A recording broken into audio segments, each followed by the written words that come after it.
आज की डेट में यानी मंडे 22 नवंबर जब मैं ये वीडियो शूट कर रहा हूँ, सेंसेक्स आज 1200 पॉइंट्स नीचे गिरा है। लास्ट 5 दिनों में सेंसेक्स ने अपने आप को 4% तक करेक्ट किया है, मीन्स वो 2500 पॉइंट्स नीचे गिरा है। और अगर मैं आपको बोलूँ कि अगले कुछ टाइम में, अगले कुछ महीनों में मार्केट और ज़्यादा नीचे गिर सकता है, तो आज की वीडियो में मार्केट क्यों नीचे गिर सकता है, इसके पीछे के कुछ फंडामेंटल रीजंस हम कवर करेंगे with the help of data. तो आप ये वीडियो पूरी ज़रूर देखिएगा।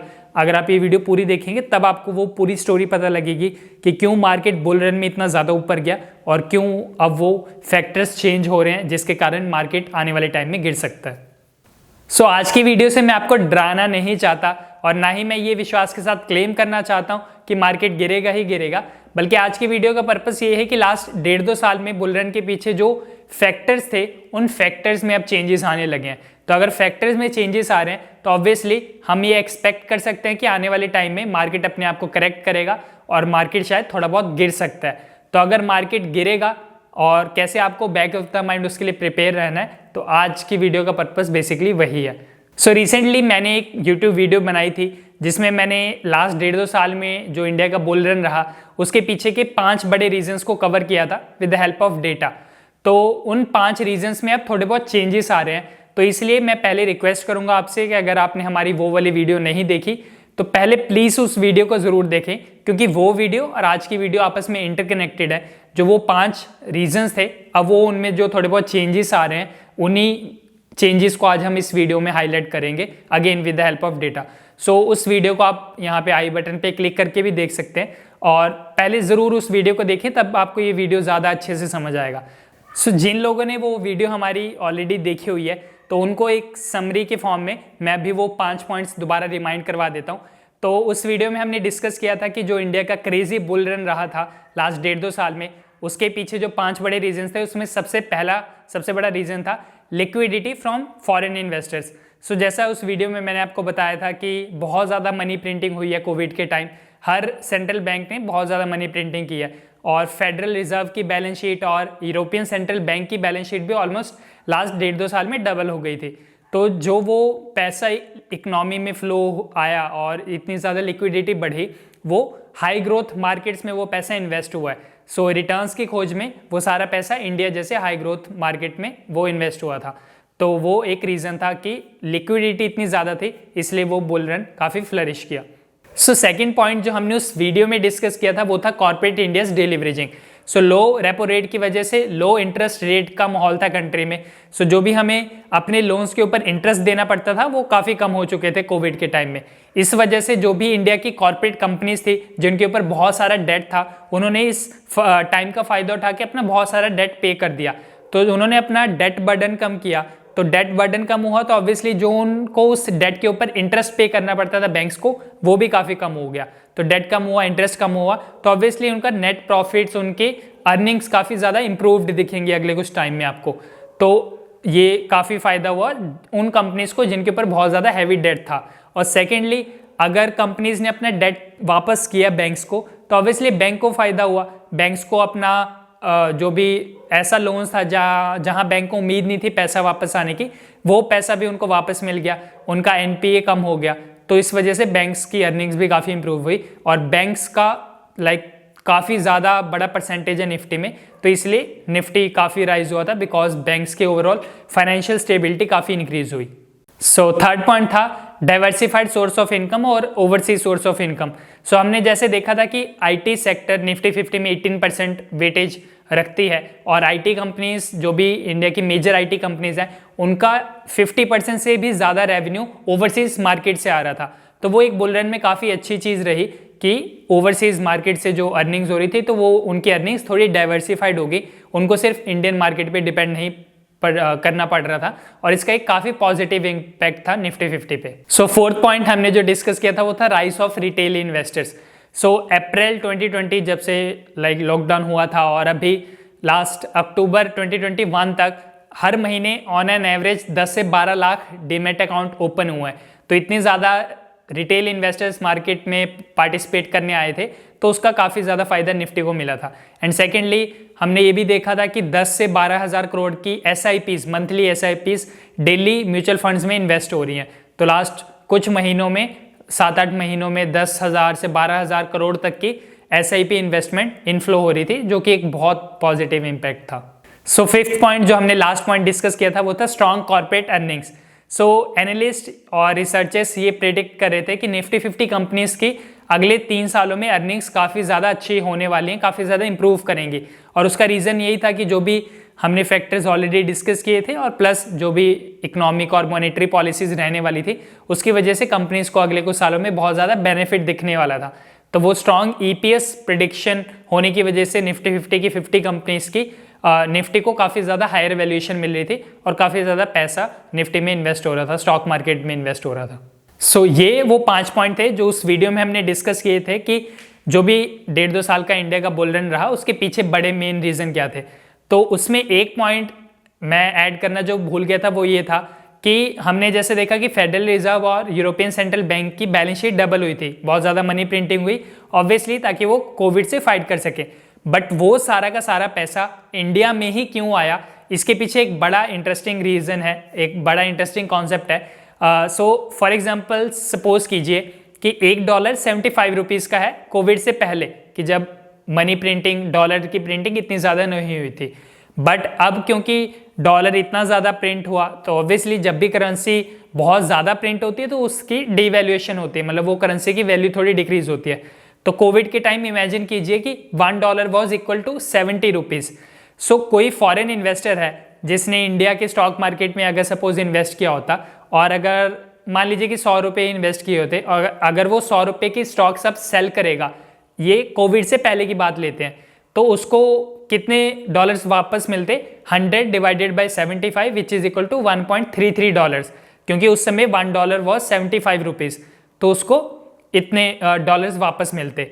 बट अब क्योंकि कोविड के time $1 was equal to 70 rupees और अगर उसने अब इंडियन स्टॉक मार्केट में इन्वेस्ट किया होता और अगर वो सेल करता तब उसको डॉलर्स कितने वापस मिलते? 100 divided by 70 which is equal to $1.42। तो करेंसी डीवैल्यूएशन की वजह से, या बोलूँ मैं डॉलर की डीवैल्यूएशन की वजह से फॉरेन इन्वेस्टर्स को ज़्यादा डॉलर्स वापस मिल रहे थे, तो इसलिए उन्होंने इंडिया जैसे कंट्री को प्रेफर किया जहाँ से उनको वो 2-3-4% का एक्स्ट्रा करेंसी डेप्रिसिएशन का फ़ायदा मिल सके। तो ये रीज़न था कि इंडिया में वो पैसा इन्वेस्ट हुआ। तो ये तो हमने बुल रन से पहले या बुल रन के जो भी रीजंस रहे वो डिस्कस कर लिए। अब नेक्स्ट पार्ट इस वीडियो का हम ये डिस्कस करेंगे कि अगले कुछ महीनों में आप क्या एक्सपेक्ट कर सकते हो और जो भी ये फैक्टर्स हैं वो कैसे चेंज हो रहे हैं। सो फर्स्ट फैक्टर जो इम्पैक्ट होगा वो है लिक्विडिटी। सो कोविड पैंडेमिक के टाइम फेडरल रिजर्व हर महीने $120 बिलियन वर्थ ऑफ बॉन्ड वापस खरीद रहा था मार्केट से, ओपन मार्केट से। तो जब फेडरल रिजर्व बॉन्ड्स खरीदता है तो उससे बॉन्ड के प्राइजेस ऊपर जाते हैं बट इंटरेस्ट रेट काफ़ी नीचे हो जाता है, और बॉन्ड के प्राइजेस और इंटरेस्ट रेट हमेशा ऑपोजिट डायरेक्शन में चलते हैं। और ये क्यों चलते हैं ये कभी हम और डिस्कस करेंगे। बट हाँ, बिकॉज बॉन्ड जब फेडरल रिजर्व बायबैक करता है उसकी वजह से मार्केट में लिक्विडिटी काफ़ी बढ़ जाती है और बॉर्विंग काफ़ी इजीली अवेलेबल रहती है, बिकॉज इंटरेस्ट रेट कम हो जाते हैं, आपको लोन्स के ऊपर अपना जो इंटरेस्ट पे करना पड़ता है वो काफ़ी कम करना पड़ता है। बट अभी रिसेंटली फेडरल रिजर्व ने ये स्टेटमेंट दी है कि वो जो बॉन्ड बायबैक करने की स्पीड थी, बॉन्ड खरीदने की स्पीड थी, उसको हर महीने $15 बिलियन से कम करेंगे। तो अगर लास्ट महीने $120 बिलियन वो बॉन्ड्स खरीदते थे, इस महीने वो सिर्फ $105 बिलियन खरीदेंगे, नेक्स्ट महीने $15 बिलियन और कम कर देंगे। तो ये अगर बायबैक की स्पीड कम होती है तो इससे लिक्विडिटी काफ़ी कम होगी और ऑब्वियसली इसका इम्पैक्ट इंडियन स्टॉक मार्केट में आपको देखने को ज़रूर मिलेगा। सो सेकंड पॉइंट जो अब इम्पैक्ट हो सकता है वो है interest rate. So bond buyback करने की जो फेडरल रिजर्व ने अपनी स्पीड स्लो की है उसकी वजह से उन्होंने इनडायरेक्टली इंटरेस्ट रेट्स को भी इम्पैक्ट किया है। तो रिसेंटली जैसे आपको पता है यूएसए इंडिया में काफ़ी ज़्यादा लो इंटरेस्ट रेट्स चल रहे हैं, तो आने वाले टाइम में आप ये एक्सपेक्ट कर सकते हैं कि इंटरेस्ट रेट्स बढ़ेंगे। और दोनों ही सेंट्रल बैंक्स की अगर आप न्यूज़ पढ़ो तो ये एक्सपेक्ट किया जा रहा है, ये रिसर्चर और ये भी जो मीडिया प्रोफेशनल्स हैं वो इंटरनल सोर्सेज के थ्रू ये प्रेडिक्ट करें कि आने वाले टाइम में रेपो रेट भी बढ़ेगा, इंटरेस्ट रेट्स वगैरह बढ़ेंगे। बिकॉज अगर लो इंटरेस्ट रेट्स ज़्यादा समय के लिए रहते हैं तो उससे इन्फ्लेशन काफ़ी ज़्यादा बढ़ता है, और बोथ यूएसए और इंडिया की मॉनेटरी पॉलिसीज़ में इन्फ्लेशन रेट अगर बहुत ज़्यादा हाई हो तो वो दोनों ही कंट्रीज के लिए एक अच्छा साइन नहीं है। इसलिए इन्फ्लेशन को मेंटेन करने के लिए अभी इंटरेस्ट रेट को आप ऊपर जाते हुए देखोगे और इसका डायरेक्टली इम्पैक्ट स्टॉक मार्केट पे पड़ेगा। तो काइंड ऑफ ये नेगेटिव इम्पैक्ट है, बिकॉज उतना ज़्यादा पैसा और लिक्विडिटी नहीं रहेगी कि हर कोई स्टॉक मार्केट में वो बोरो करके पैसा इन्वेस्ट कर सके। सो थर्ड पॉइंट जो इम्पैक्ट होगा या चेंज होगा वो है इन्फ्लेशन। सो दोनों ही कंट्रीज़ में अभी इन्फ्लेशन बहुत ज़्यादा हाई है। Inflation rate in USA was over 6.2% इन अक्टूबर और ये 30 ईयर्स में सबसे ज़्यादा था। इंडिया में भी सेम हाल है। अगर आप लास्ट 5 साल का इन्फ्लेशन रेट देखोगे तो आप देखोगे कि कोविड के बाद से कैसे इन्फ्लेशन लाइक आप ग्राफ में भी देख सकते हो स्क्रीन पे कि कैसे ज़्यादा इन्फ्लेशन बढ़ी है। और दोनों ही कंट्रीज़ की मॉनेटरी पॉलिसीज़ में हाई इन्फ्लेशन एक अच्छा साइन नहीं है। यूएसए का और सेंट्रल बैंक का उनका विजन रहता है कि वो 2% इन्फ्लेशन रेट मेंटेन करना चाहते हैं यूएसए में, और इंडिया का जो आरबीआई है सेंट्रल बैंक है वो इंडिया में 4% ±2%, मतलब 2% से 6% के बीच में इन्फ्लेशन रखना चाहता है। तो ऑब्वियसली आने वाले टाइम में आपको थोड़ा इन्फ्लेशन कंट्रोल करते हुए भी दिखेगा, और वो तभी पॉसिबल है जब आप इंटरेस्ट रेट्स को बढ़ा दो। सो फोर्थ पॉइंट इज USDX या US dollar index. So in short इसको आप USDX भी बोल सकते हो, DXY भी बोल सकते हो, और इसका बेसिकली मतलब यही है कि it is an index which represent the value of dollar in comparison या related to the value of 6 major world currencies. तो यूएस डॉलर की वैल्यू वो रिप्रेजेंट करता है index in comparison to the 6 major world currencies. और वो 6 major world currencies कौन कौन सी हैं? Euro, Japanese yen, Canadian dollar, British pound, Swedish krona and Swiss franc. तो अगर आप लास्ट 6 साल का डेटा लोगे तो इस USDX की वैल्यू 90 से 100 के बीच में रहती है। और बेसिकली इस पॉइंट्स न्यूमेरिकल का मतलब ये है कि फॉर एग्जांपल से अगर USDX की वैल्यू 120 है तो that means US dollar has appreciated by 20% relative to the या versus the 6 major world currencies in a particular time frame. अगर आप एक साल की बात करोगे तो वो अगर एक साल में USDX की वैल्यू 120 है तो एक साल में US डॉलर उन 6 वर्ल्ड करेंसी से 20% ऊपर है। अगर USDX की वैल्यू 80 है that means US dollar is 20% depreciated या इज 20% लोअर देन द और related to the 6 major world currencies. तो ये इसका मतलब है। सो अगर USDX की वैल्यू ऊपर जाती है that means US dollar is gaining strength. और हमने बीच वीडियो में एक पॉइंट डिस्कस किया था कि क्योंकि कोविड पैंडेमिक के time US dollar weak position पे था, इंडियन करेंसी थोड़ी ऊपर चल रही थी, और ये आप USDX के चार्ट से भी देख सकते हो या फिर इंडियन और डॉलर कन्वर्जन का भी अगर आप चार्ट खोलोगे गूगल पे तो उस पर भी देख सकते हो कि कोविड पैंडेमिक के टाइम डॉलर थोड़ा वीक रहा था और अब वो थोड़ा गेन कर रहा है, स्ट्रेंथ गेन कर रहा है। तो अगर रिसेंटली आप USDX की वैल्यू भी देखोगे तो वो भी बढ़ रही है। तो हमने जो वो पॉइंट डिस्कस किया था कि डॉलर के वीक होने की वजह से इंडियन स्टॉक मार्केट में पैसा वो फ्लो होता है, वो फ्लो अप होना कम हो जाएगा, बिकॉज जो फॉरेन इन्वेस्टर्स को वो 2-4% का एक्स्ट्रा एडवांटेज मिल रहा था कि डॉलर वीक था तो वो इंडियन स्टॉक मार्केट में वो एक्स्ट्रा 2-3% का एप्रिसिएशन ले सकते थे या रिटर्न्स ले सकते थे। So simply if USDX is going up that means US dollar is gaining strength. और हमने मिड वीडियो में एक पॉइंट डिस्कस किया था कि क्योंकि डॉलर वीक पोजीशन में था या डॉलर वीक होने के कारण इंडियन स्टॉक मार्केट को काफ़ी बेनिफिट होता है, बिकॉज फॉरेन इन्वेस्टर्स वो 2-4% का US डॉलर जो डेप्रिसिएट हो रहा है उसके रिटर्न्स को पाने के लिए इंडियन मार्केट में इन्वेस्ट करते हैं। तो क्योंकि अब डॉलर वापस स्ट्रेंथ गेन कर रहा है तो वो पैसा थोड़ा बाहर से आना कम हो जाएगा। इसलिए ये एक थोड़ा इंडियन इन्वेस्टर्स या इंडियन स्टॉक मार्केट के लिए नेगेटिव साइन है जब भी USDX की वैल्यू ऊपर जाती है। और अगर आप चार्ट भी देखोगे रिसेंटली तो कोविड पैंडेमिक के टाइम डॉलर थोड़ा वीक पोजीशन पे था इंडियन रुपीज़ के कंपैरिजन, बट अब डॉलर ने एक तो अपना स्ट्रेंथ वापस रीगेन करना स्टार्ट कर दिया है और उसका रिजल्ट की वजह से USDX की वैल्यू भी रिसेंटली बढ़नी स्टार्ट हो गई है।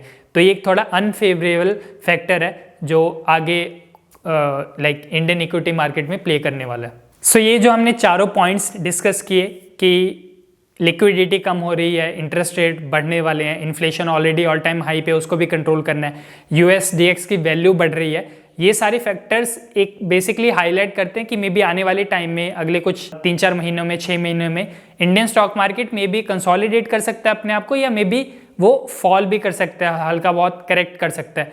तो इस केस में जो भी हम बुल रन में जो भी ब्लाइंड इन्वेस्टिंग करते थे, भी किसी भी स्टॉक में पैसा लगा दिया और वो हमें प्रॉफिट देके जा रहा था, वो स्ट्रेटेजी अब आप नहीं लगा सकते। अब आपको सिर्फ उन्हीं स्टॉक्स में इन्वेस्ट करना है जो फंडामेंटली करेक्ट हो और जो अगले आप 5-10 साल में होल्ड करने का सोच सकते हैं।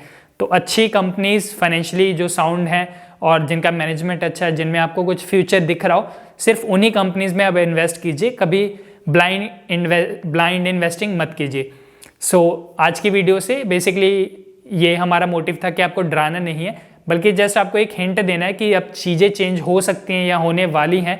मे बी हम शायद गलत हों, बट एटलीस्ट ये वीडियो देख के आप back of the mind prepare रह सकते हैं कि हाँ, हमें सिर्फ अच्छी फंडामेंटली कंपनीज में इन्वेस्ट करना है।